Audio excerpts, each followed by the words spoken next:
I am here to talk about hope and personal fulfillment. I've spent the last 25 years in Fortune 100 companies providing employee assistance counseling and business coaching. I've worked with frontline workers and high-level executives, all focused on overcoming detours, weathering failures, and going on to achieve success. My curiosity was really piqued by their journey, and I found some very predictable patterns. I was so curious that I designed a scientific research study to look at what factors led to success and how individuals overcome childhood adversity. There were some very predictable factors that led to success for both the men and women, including openness to experience, conscientiousness, and teamwork, building strong relationships with other people. However, I found another very surprising finding, and that's that 40% of the individuals I studied, both the women and the men, experienced a high level of childhood adversity, and they still went on to create happy lives and great work success.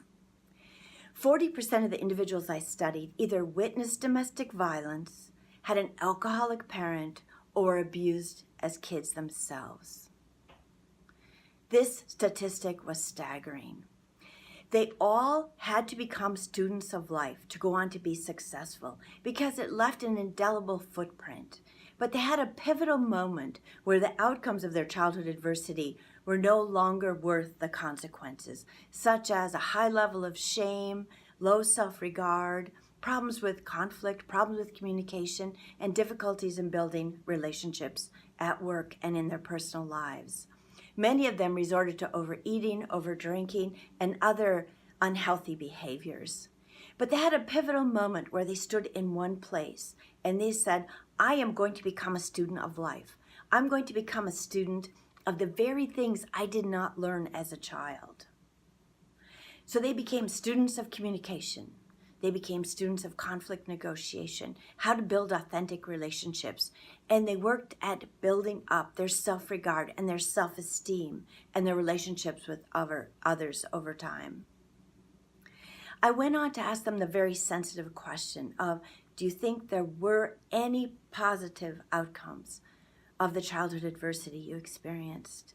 And they answered painfully but eloquently.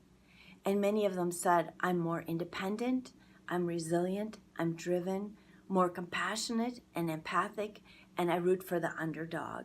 So they channeled the very skills and behaviors they learned as a child into the workplace to make themselves stronger coworkers and leaders. My message is one of hope. It is possible to overcome childhood adversity and go on to have personal and work success.